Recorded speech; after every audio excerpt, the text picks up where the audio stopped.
मुझे आज राजपुरा में जगदीश कुमार जग्गा जी के लिए आशीर्वाद मांगने के लिए निवेदन करने मैं यहां आया हूं। आप लोगों की जो मैं गर्मजोशी देख रहा हूं और जो जोश उल्लास और जो आंखों में रौनक देख रहा हूं, वह मुझे आश्वस्त कर रही है कि आपने जगदीश कुमार जग्गा जी को विधानसभा में भेजने का निर्णय ले लिया है। ये मैं आपको बताता हूं।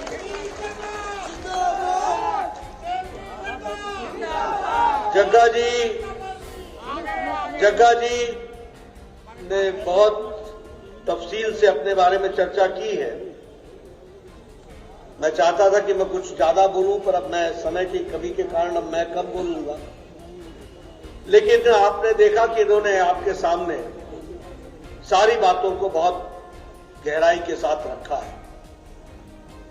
उसी तरीके से अरविंद शर्मा जी ने भी 2 मिनटों में ही अपनी बात को रखा। दोनों की बात में आपको एक बात ध्यान में आएगी कि दोनों ने छाती ठोककर जनता को यह बताने का प्रयास किया कि जो कहा था वो किया है, जो कहेंगे वो करेंगे। ये बात हमको जेपी नड्डा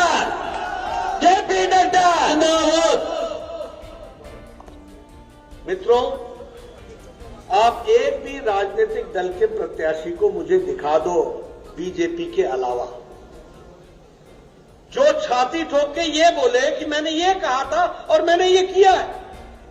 एक भी नेता, एक भी पार्टी एक भी बात बता दे कि उसने कुछ कहा हो और किया हो। हां, उन्होंने किया है।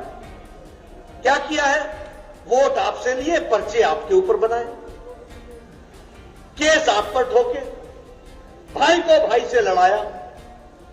क्या यही काम नहीं किया है? बताओ मेरे को। मैं ठीक बोल रहा हूं कि गलत बोल रहा हूं? पर्चे बनाए कि नहीं बनाए? धमकी दी कि नहीं दी? हर तरीके के गलत धंधे किए कि नहीं किए?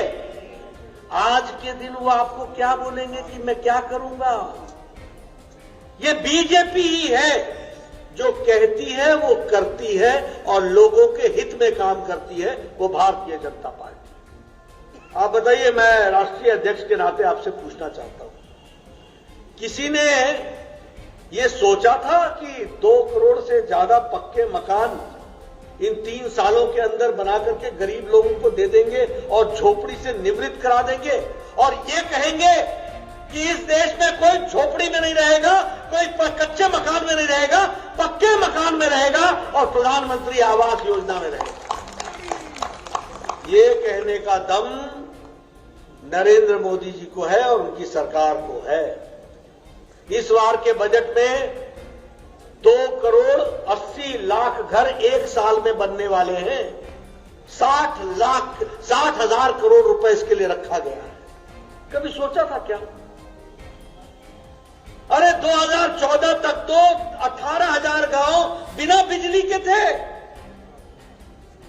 गांव के गांव, मतलब एक गांव में 250 घर, 500 घर, 300 घर, 400 घर बिना बिजली के। और मोदी जी ने 1000 दिन के अंदर 1000, नोट कर लेना मित्रों, और मीडिया वाले मेरे आंकड़ों को नोट करें, 1000 दिन के अंदर 18,000 गांव में बिजली पहुंचाई है। ये हमारा रिकॉर्ड है।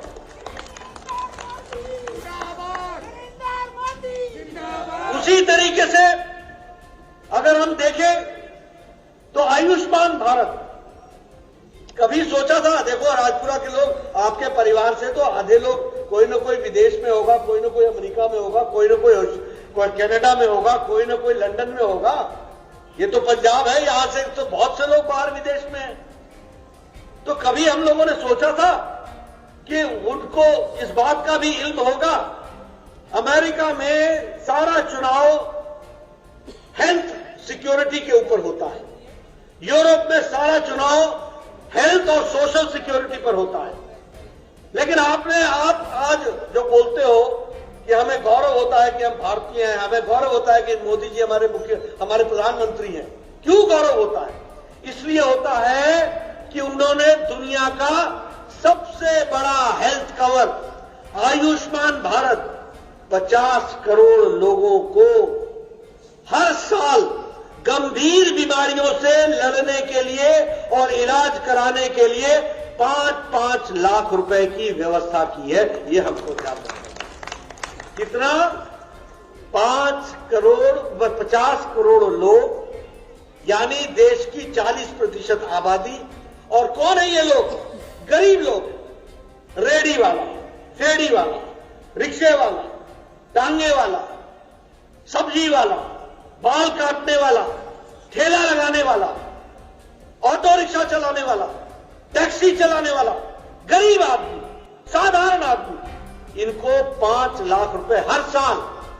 अगर 2021 में आपने 5 लाख रुपए खर्च कर लिया तो 2023 में नई किस्त के साथ मोदी जी का 5 लाख रुपए पहुंचेगा और आपका विकास कराएगा, आपके स्वास्थ्य की चिंता करेगा। और सबसे खुशी की बात और सबसे जानकारी की बात होनी चाहिए कि आपकी आबादी है 2 करोड़ 80 लाख और 2 करोड़ 80 लाख में 2 करोड़ 25 लाख लोग आयुष्मान भारत के कार्ड से जुड़े हुए हैं। यह है पंजाब के आंकड़े आपके सामने रखे।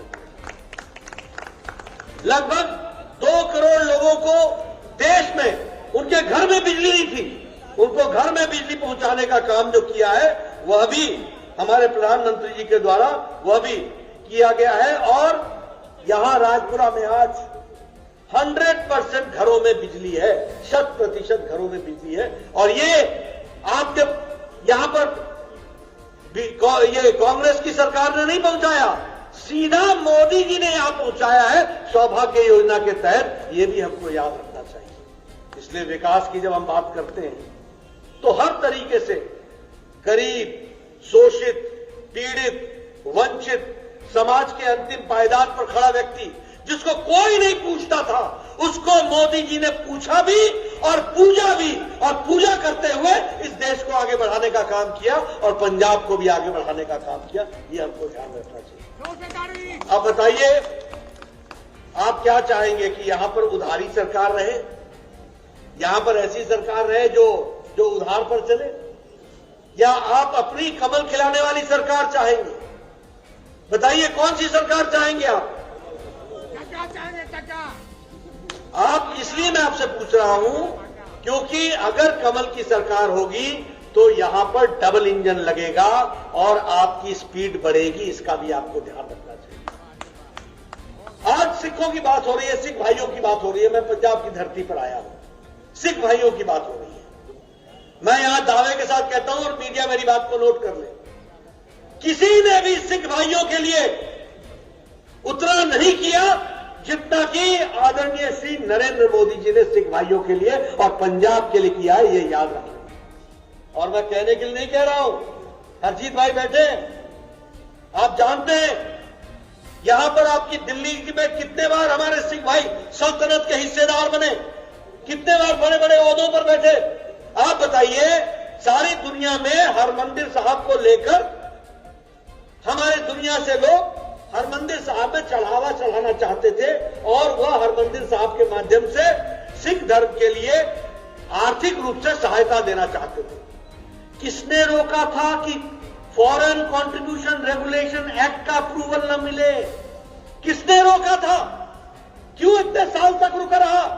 ये मोदी जी थे जिसने एफसीआरए का अप्रूवल दिलाया और दुनिया भर के लोग व्हाइट में चेक के माध्यम से सीधे सीधे हरमंदिर साहब को पैसा दे सकते हैं और उसकी आर्थिक दृष्टि से विकास कर सकते हैं, अपना समर्पण कर सकते हैं। इसके पहले नहीं कर सकते थे। आज हरमंदिर साहब में फॉरेन कंट्रीब्यूशन रेगुलेशन एक्ट का अप्रूवल करा दिया गया है। ये नरेंद्र मोदी जी ने कराया और आपके जितने नेता थे पंजाब के, वो वहां इतने दिन डफली बजा रहे थे, इंतजार कर रहे थे मोदी जी का। क्या कर रहे थे? आप देखिए, आपके साथ मैं चर्चा करना चाहूंगा। ये लंगर में लगने वाला सामान, उस पर जीएसटी लगता था, उस पर टैक्स लगता था। क्यों इंतजार करते रहे? क्यों नहीं सोचा आपने? क्यों नहीं किसी नेता ने सोचा? मोदी जी ने लंगर पर से गुरुद्वारों के और सिर्फ हरमंदिर साहब नहीं, देश के सारे गुरुद्वारों का, भैया देश के गुरुद्वारों का यह तय किया कि इन पर कोई भी लंगर का टैक्स नहीं लगेगा। और भारत सरकार हर साल मोदी जी के द्वारा 350 करोड़ रुपए का रीइंबर्समेंट करती है, भारत सरकार देती है, ताकि लंगर के सिलसिले में जो टैक्स पड़े वो भारत सरकार दे। ये भी हमको ध्यान में रखना चाहिए। आप बताइए, नानकाना साहब आप जाना चाहते थे, आपको 47 में भारत विभाजित हुआ और आजाद भी हुआ। लोग पाकिस्तान में नानकाना साहब नहीं जा पाते थे, कौन रोकता था? क्या कारण था?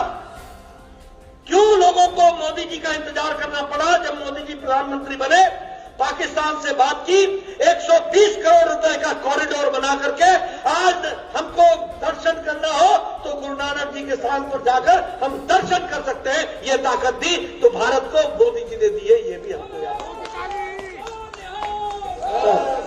इसलिए मित्रों, मैं गप्पे मारने नहीं आया हूं, आपको दूध का दूध पानी का पानी करने आया हूं और सच्चाई बताने आया हूं। आप बताइए, किसने रोका था कि नानक साहब के बारे में शिक्षा में उसको जोड़ करके इंटरफेथ स्टडीज को शुरू किया जाए? क्यों गुरु नानक देव यूनिवर्सिटी में यह काम नहीं शुरू हुआ? और क्यों मोदी जी का इंतजार करना पड़ा, जिसने भारत सरकार की तरफ से 67 करोड़ रुपए देकर के एक इंडियन फेथ और गुरु नानक देव इसके नाम से स्टडीज शुरू की? ये भी हमको ध्यान में रखना चाहिए। मित्रों, किसको ध्यान में नहीं है?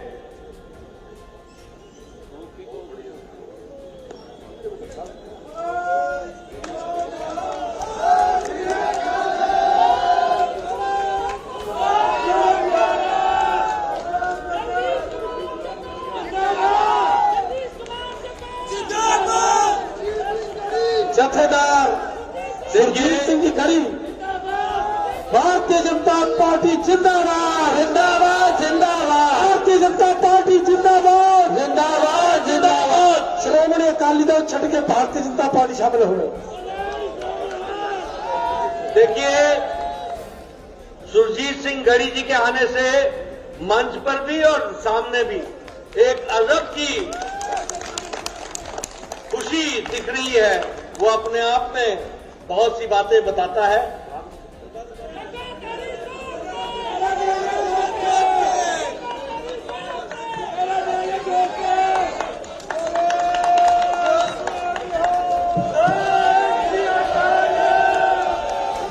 सुरजीत सिंह गढ़ी जिंदाबाद, सुरजीत सिंह गढ़ी जिंदाबाद, जिंदाबाद, जिंदाबाद, सुरजीत गढ़ी जिंदाबाद, जिंदाबाद, जिंदाबाद, सुरजीत गढ़ी जिंदाबाद, जिंदाबाद, जिंदाबाद, सुरजीत गढ़ी जिंदाबाद, जिंदाबाद, जिंदाबाद, सुरजीत गढ़ी जिंदाबाद, जिंदाबाद, जिंदाबाद, सुरजीत गढ़ी जिंदाबाद, जिंदाबाद, जिंदाबाद। सत श्री अकाल।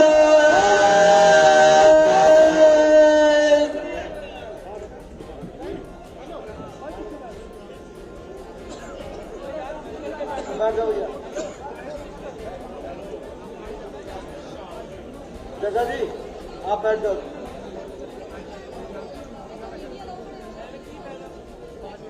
तो मैं बात कर रहा था,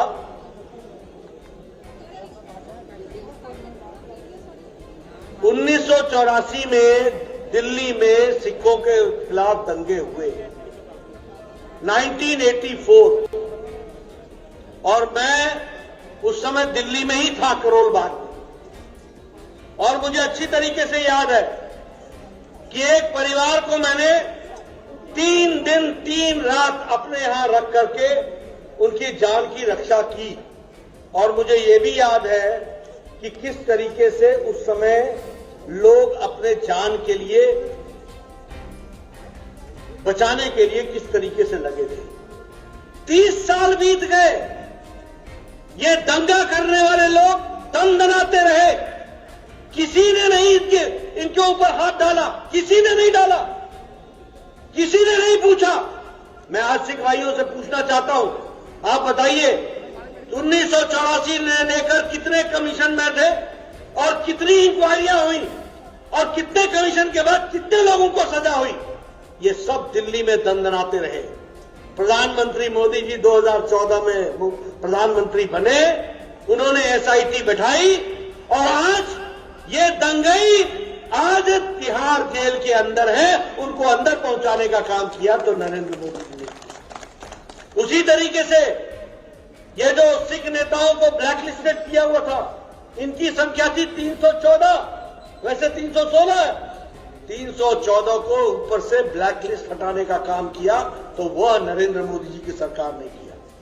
उसी तरीके से तीर्थ दर्शन के लिए, स्वदेश दर्शन के लिए अनंतपुर साहिब, फतेहगढ़ साहिब, चमकौर साहिब, फिरोजपुर अमृतसर और उसके बाद खटकर कला कल्लौर साहिब, पटियाला हेरिटेज, इन सारे को जोड़ करके टूरिस्ट सर्किट बना करके इस काम को भी करने का काम किया तो प्रधानमंत्री नरेंद्र मोदी जी ने किया, ये याद रखना चाहिए। जालियांवाला का ट्रस्ट जो एक छोटा सा पारिवारिक ट्रस्ट बन गया था, उसको राष्ट्रीय ट्रस्ट बनाने का काम किसने किया?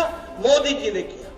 इसलिए सिख भाइयों, मैं आपके सामने ये बताना चाहता हूं कि मोदी जी ने ही सिख भाइयों की दृष्टि से सारे कामों को रखा है। और अब मैं यहां जो बात कहने वाला हूं उसको आप कान खोल करके सुन ले और ध्यान से सुन ले। बहुत से देश में नेता हुए, किसान नेता, किसान नेता, किसान नेता। किसानों की चिंता करने वाला अगर कोई नेता हुआ है तो वो भारत का प्रधानमंत्री नरेंद्र मोदी हुआ है, ये भी आपको याद रखना। और ये फिर मैं कहने के लिए नहीं कह रहा हूं। आप बताइए, कभी किसी नेता ने 180 लाख करोड़ रुपए खर्च करके 10 करोड़ 50 लाख किसानों के खाते में 10 किस्तों में 2-2 हजार पहुंचाया? ये पहुंचाया तो नरेंद्र मोदी जी ने पहुंचाया, ये भी आपको याद है। उसी तरीके से each drop more crop irrigation के लिए विशेष योजना, और वो योजना पंजाब में क्यों नहीं लग रही है? क्योंकि ऊपर से पानी देने वाले हैं, नीचे संभालने वाले नहीं हैं। यहां लोटे में छेद है, इसलिए सारा पानी कमीशन कमीशन कमीशन। आपको उससे छुटकारा पाना पड़ेगा और आपको यहां पर सरकार लानी पड़ेगी कमल के निशान की, बीजेपी की। तब जो मोदी जी पैसा भेजेंगे वो सीधा यहां पंजाब की धरती पर लगेगा और विकास होगा। इसको भी आपको याद रखना है। आप देखिए, अगर विकास की दृष्टि से ही बहुत सी बातें मैं आपको बता सकता हूं, लेकिन जहां तक एमएसपी का सवाल है, उस एमएसपी के सवाल में भी रिकॉर्ड खेती हुई है, रिकॉर्ड खरीदी की गई है, तो वह भी पंजाब में सबसे ज्यादा भारतीय जनता पार्टी की सरकार ने किया है। यह मैं आपको बताना चाहता हूं। मित्रों, चाहे वो पंजाब के विकास का सवाल हो, चाहे वो देश की तरफ से पंजाब को तोहफा देने का सवाल हो, हमेशा भारतीय जनता पार्टी ने आपको मुख्य धारा में शामिल करने का प्रयास किया है। और अब हमारी कोशिश है कि आने वाले समय में यहां पर भाईचारा विकसित हो, भयमुक्त पंजाब हो, भयमुक्त पंजाब के साथ साथ माफिया फ्री राज हो, ड्रग फ्री राज हो। आप बताइए, माफिया से आप निवृत्त माफिया मुक्त पंजाब चाहते हैं कि नहीं चाहते हैं? आप बताइए, ड्रग मुक्त पंजाब चाहते हैं कि नहीं चाहते हैं? आप चाहते हैं विकास युक्त पंजाब चाहते हैं कि नहीं चाहते हैं? आप चाहते हैं ना कि कमीशन समाप्त हो और मिशन के साथ काम हो पंजाब का? ये अगर करना है तो आपको जगदीश जग्गा को लाना है, और जगदीश जग्गा का विधानसभा जाना सिर्फ इसका विधानसभा नहीं जाना है, राजपुरा की विकास की कुंजी को बढ़ाना है और आगे बढ़ाना है। इस बात के लिए हमको काम करना।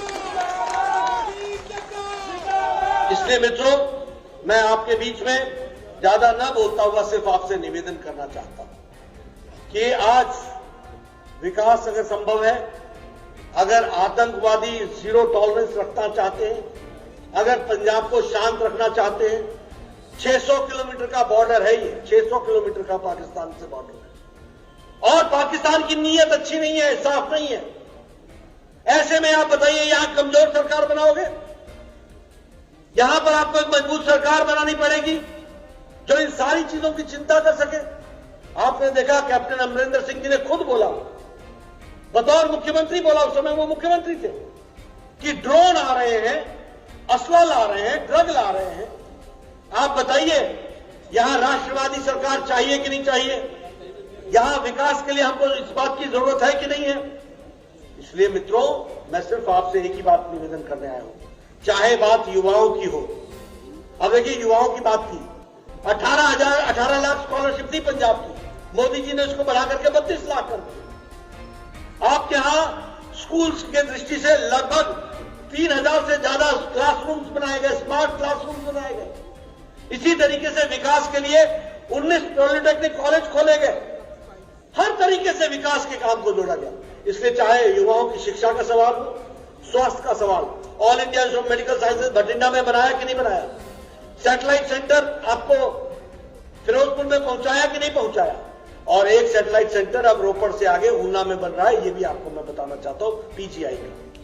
यानी एक नए विकास के कार्य। इसलिए युवा हो, मातृशक्ति हो, चाहे फिर हमारे अपने स्वास्थ्य की बात हो, चाहे शिक्षा की बात हो, चाहे विकास के कनेक्टिविटी की बात हो, ये सारी चीजों को अंजाम देने वाले हैं तो वह भारतीय जनता पार्टी की सरकार नरेंद्र मोदी जी के नेतृत्व में करने वाली है। इसलिए मैं आपको एक ही निवेदन करना चाहता हूं।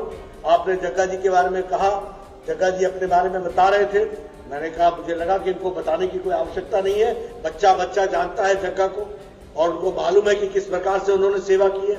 4 बार म्युनिसिपल कमेटी के सदस्य रहे हैं, उन्होंने भरपूर सेवा की है, सबको जोड़ते हैं, सबको जोड़ने वाले हैं, ये सबको राहत दिलाने वाले हैं। इनका विरोधी सबके ऊपर पर्चा करवाने वाला है। क्या मैं ठीक बोल रहा हूं जग्गा जी?